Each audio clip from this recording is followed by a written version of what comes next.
traditionally men's careers were like the search for the Holy Grail, and women's careers were like knights errant. The search for the Holy Grail idea being that you started a profession or an organization and went as far as you could go in search of the highest position you could get. Men tended to move around as their career developed, and so they would be changing locations. So that disrupted the wife's career. And so when they moved to a new location, the wife would look around and say, what needs doing, and can I do it, and can I get a job doing that? So that was more like the knight errant who went out each day to find someone who needed help and then help them. I like that because I think I've been more on the knight errant side. You know, find something that is worth doing, and if you have the opportunity to do it, go in there and do your best. Dr. Kent Keith has had anything but a traditional career, holding diverse, prominent positions in the Hawaii community, from attorney with a blue-chip firm, to state official, to real estate developer, to university president of 2 universities. In every role, he says he's lived a mission of helping others find personal meaning in their lives. Kent Keith, next on Long Story Short. Long Story Short with Leslie Wilcox is Hawaii's first weekly television program produced and broadcast in high definition.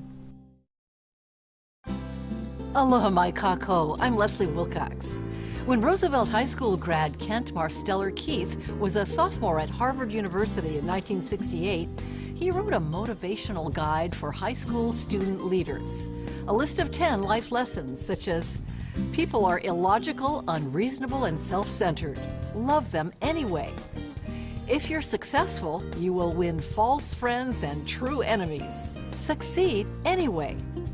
The good you do today will be forgotten tomorrow. Do good anyway.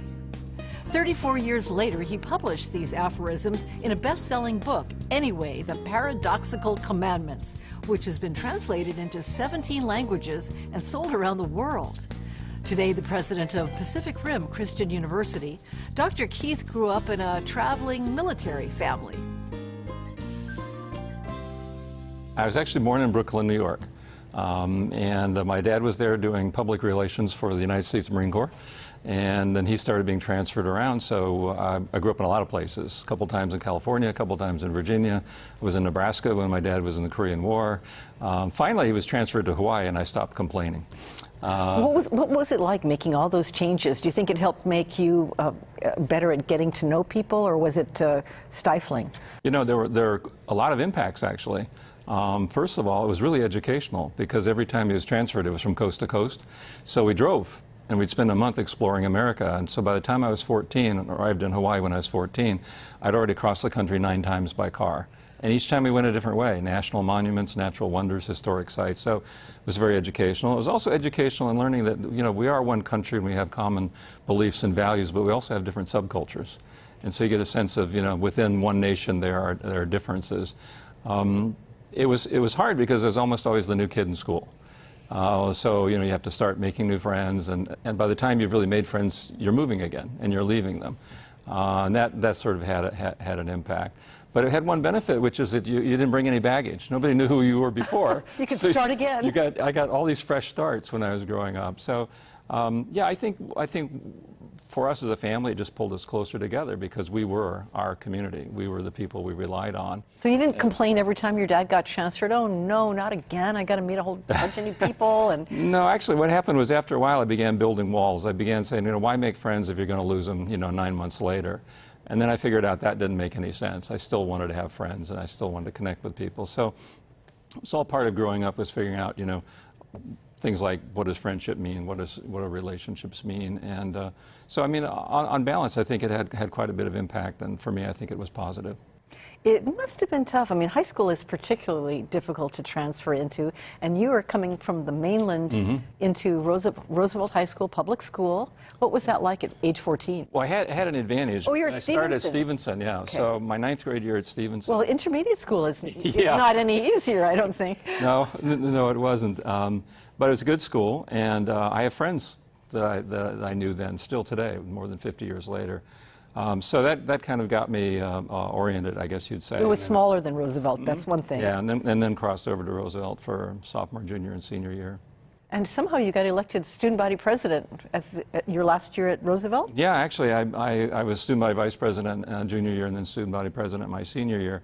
You know what I think? I think they in terms of the ethnic makeup, there weren't that many Howleys at Roosevelt. But I think that people figured, well, I would work hard. And so, yeah, let's let him be the student body president. You were in many different school environments. What was it like? The most interesting environments really was getting a sense of what it was like to be a minority. And my first experience that I remember was in 8th grade in Rhode Island, when the school was mostly African American. And then coming to Hawaii and realizing, you know, we can work together. I was in lots of activities, and that really helped. Got into student government, I was in the band, I was in different clubs and so on. And so if you focus on doing things together, you focus on, you know, what do we want to achieve, a lot of the things don't matter. And you can belong, everybody can belong, no matter where they're from. So I think the extracurricular program is what really helped me the most. It wasn't so much what happened in the classroom. Did your father and mother give you advice about breaking into new schools and new communities? And what I remember was that my family wanted us to behave the way they wanted us to behave. And we were a little bit different. We had chores.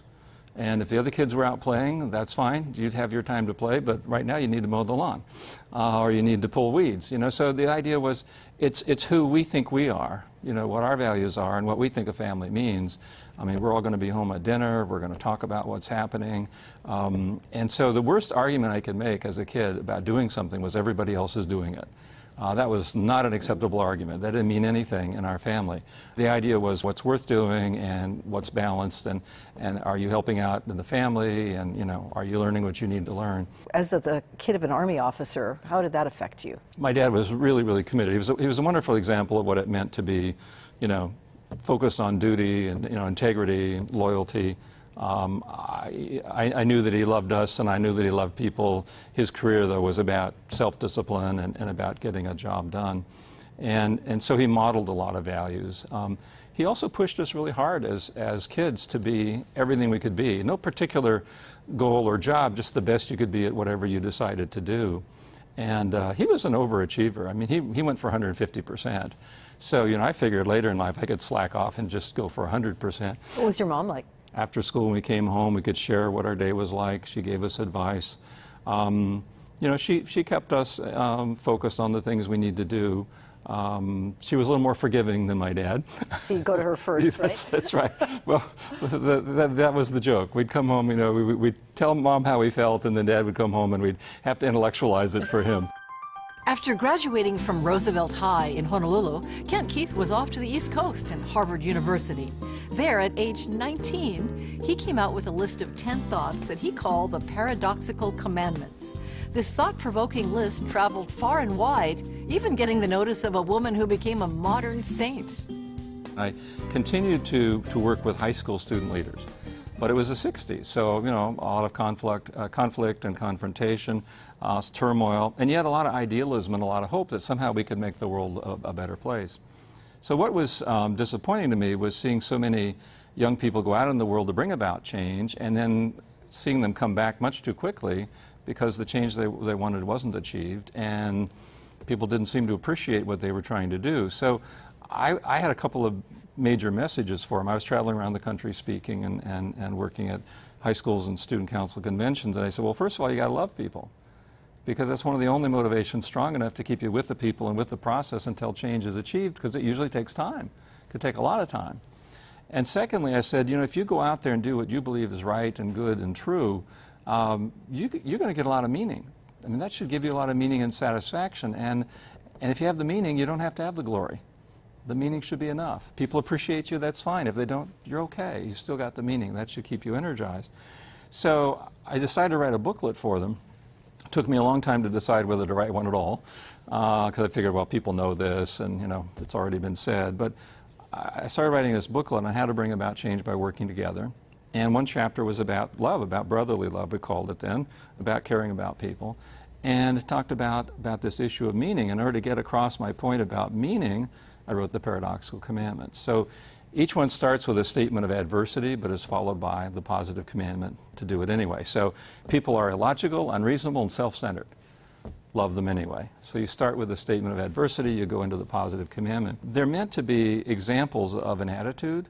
I mean, I wrote 10 of them because I wanted to call them commandments, and there was a precedent for 10. So I thought I'd stick with 10. But they weren't meant to cover everything that happens in life, just an attitude toward what happens in life. And I just put it in that booklet, a little 65-page booklet. It was just on one page.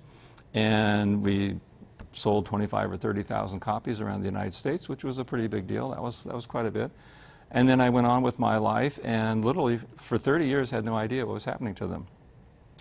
What I learned later was people were lifting the Paradoxical Commandments out of that little booklet, and they're putting them up on their walls and on their refrigerator doors, and they got into books, and they were in commencement speeches, and they traveled and traveled. And in 1997, I was at my Rotary Club meeting here in Honolulu, and you know, service clubs often begin with a poem or a prayer or thought for the day. And so my fellow Rotarian stood up at the beginning of the meeting, and he said, Mother Teresa passed away 2 weeks ago. And I'd like to read a poem that she wrote. So I kind of bowed my head to listen to this poem. And what I heard him read was 8 of the original 10 Paradoxical Commandments, exactly as I'd written them. It's like, whoa, you know, I recognized them. You know, I could sort of felt the hair rising on the back of my neck, you know, wow. So I went up to him afterwards and I said, you know, that piece that you read, where did you get it? And he said, isn't it wonderful? And I really didn't know what to say, and finally I said, well, actually, I wrote it. And then he gave me a really strange look. He didn't say anything. Like you're a demented guy. Exactly, delusional megalomaniac, claiming to have written something by Mother Teresa. How dare you? And I said, but where did you get it? And he said, well, I don't know. It was in a book about Mother Teresa. Couldn't remember the title. So I went to Borders bookstore, and there's a whole shelf of books about Mother Teresa. So I just started with the first book and went through every page, left to right, all the way through, and finally found it on the last page before the appendix in a book called Mother Teresa, A Simple Path. And it had been rearranged to look like a poem. I don't call it a poem, actually. It was a list. And it had been retitled anyway, which makes sense because each one ends with the word anyway. And it didn't say Mother Teresa had written it. It said, a sign on the wall at Shishu Bhavan, the children's home in Calcutta. And that just really hit me because of my respect for Mother Teresa, because of the idea that it was in an orphanage. So I'm standing there in the bookstore. I want to laugh, I want to cry, I want to jump up and down. I don't know what to do.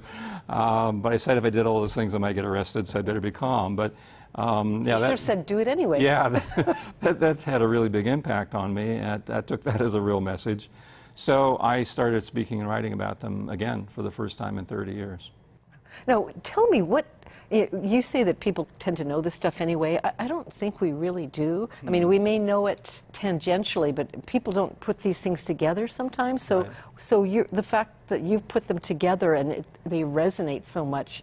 How did you learn all of that so early? Yeah. Well, I've been very blessed. I mean, there were 2 major sources behind this. One was just my family. I mean, I grew up in a family that lived that way.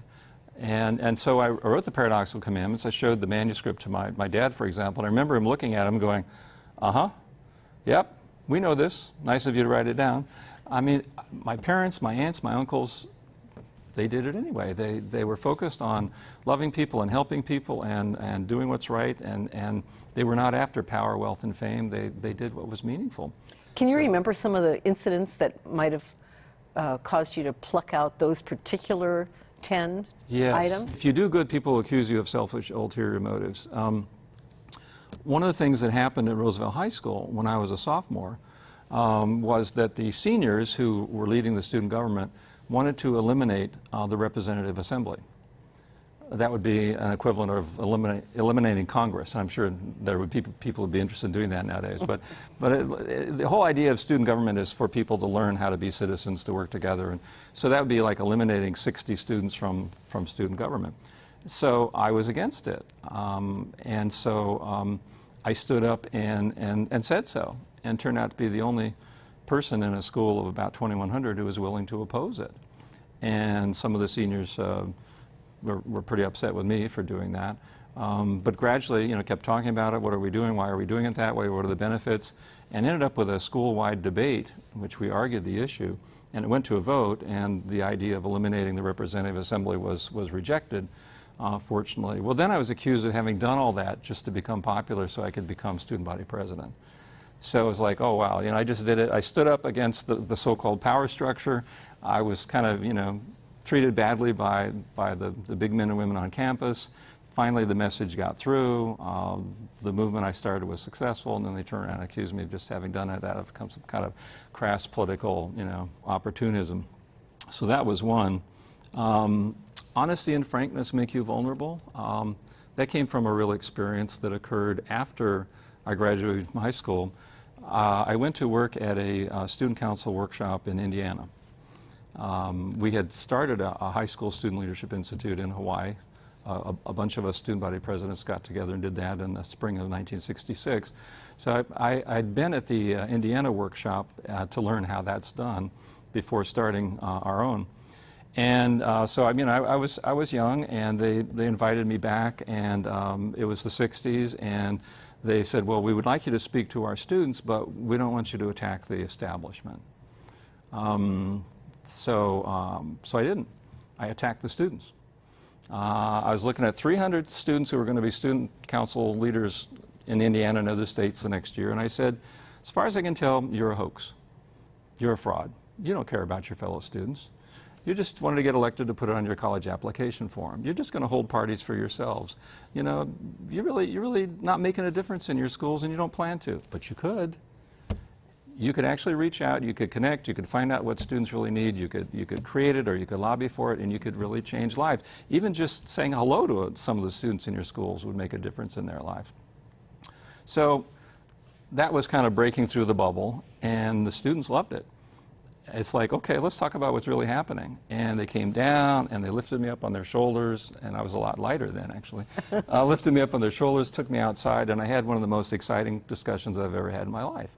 About, we didn't have to have a student council just to decide the color of the spring prom or something. We could actually be human beings who connect with human beings and make school a better place.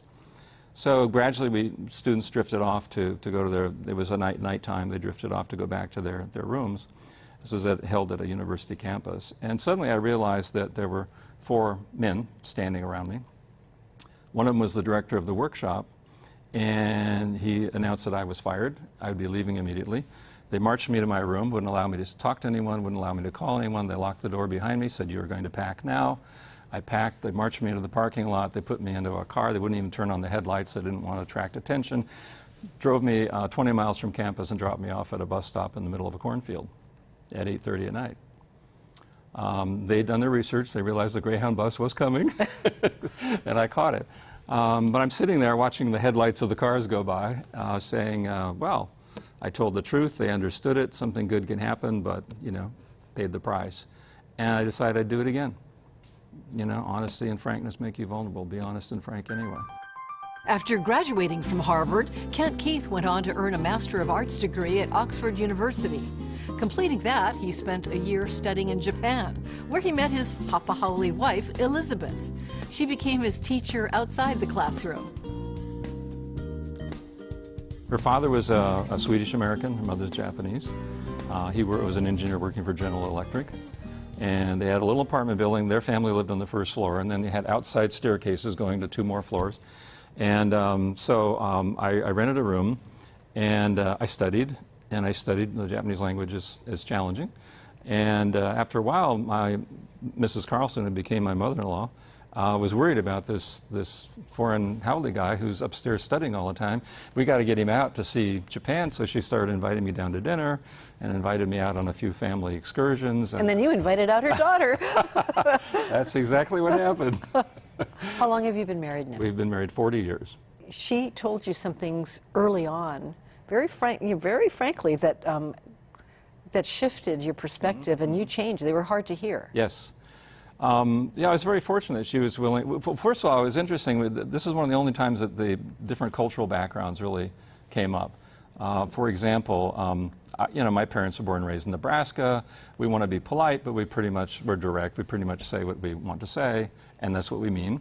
My wife Elizabeth grew up in Japan. It's more indirect. You don't say exactly what you mean. People are supposed to infer it. And so I would say something and she'd read between the lines, but I didn't mean for her to read between the lines. She'd say something and I wouldn't read between the lines, but I was supposed to. So we had to learn a little bit about each other. But The gift she gave to me was to give me honest, loving feedback about how my behavior was affecting her. And, you know, I thought, well, I'm a pretty nice person, and I love her, and I don't mean, you know, don't want to cause her any problems. But when I needed to know, and that was really uncomfortable. But when she did tell me, I thought about it, reflected on it, and I was able to change in ways that strengthened the relationship. You became more intentional then. Yeah, more conscious of what I was saying and doing, and how that impacted her, and then how that impacted others. So I'm still learning, and I'm grateful that she's still teaching. The couple has 3 internationally adopted children. After returning to Honolulu and earning a law degree at the University of Hawaii's William S. Richardson School of Law, Kent Keith set out on his career. I've jumped around. I've done different things, each of which was very meaningful to me, but it wasn't a standard career. It was definitely not a straight line. No. And the positions you've held often don't really compute one to another. Not directly. I mean, so I started out as a lawyer and learned a lot, no regrets at all, but decided that wasn't really what I was born to do. It's really important to understand because America runs on law and litigation, unfortunately. So I was really attracted to job creation and economic development. I think having a job is really important. It's a part of one's dignity, of course, taking care of yourself and your family, participating in society. I think work can be a really meaningful part of one's life. And so having more jobs and having a variety of jobs, I think, is very important. So I went into economic development, was very fortunate to work for Hideto Kono and for Governor George Ariyoshi in that area. Well, my period of service ended when the governor's term was up. And then Bill Mills from Oceanic Properties, Castle and Cook said, well, how would you like to do it in the real world, not just talk about it in government? And so he said, why don't you come into Oceanic Properties? And they gave me the portfolio to start developing the Mililani Technology Park. So like, here's $20 million, get the first phase going. And that was really meaningful because in the next few years, we were able to put in infrastructure and build the first 2 buildings and start attracting high-tech companies. Again, jobs, a variety of jobs. I was happy doing that when I got a call from a regent at Chaminade University saying, how would you like to be president? And I said, oh, gee, that's really, really nice of you, but I'm happy where I am. Thank you, but no thank you. That was a Friday. He called back on Monday and said, you can't just say no. You've got to go to lunch and listen. I said, oh, sure, I'll do that. And I went to lunch, and 2 weeks later, I was the president of Chaminade University. What was the next stop? Well, actually, that's when I became the full-time unemployed graduate student, the wife and 3 kids. So 1 week, I'm president of a university. Next week, I'm in a dormitory at USC in Los Angeles with a 17-year-old roommate.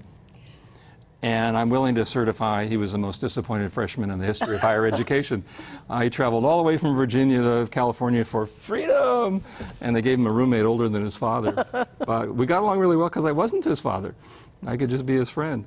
No, so I love learning. I love ideas. I love applying ideas to try to make things better.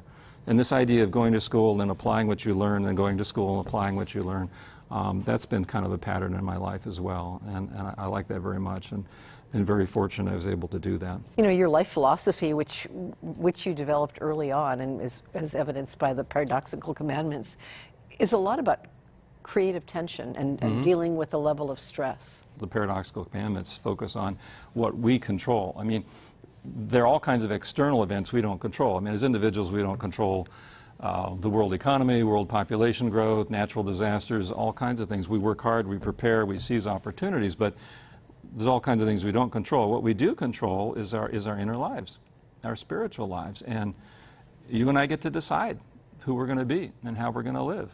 And we can live our faith, and we can live our values, and we can be close to our family and friends, and we can do what we know is right and good and true no matter what. I mean, absolutely no matter what. That's in our control. So that's where people have been finding meaning, and that's always available because it's about us. It's about how we live our values.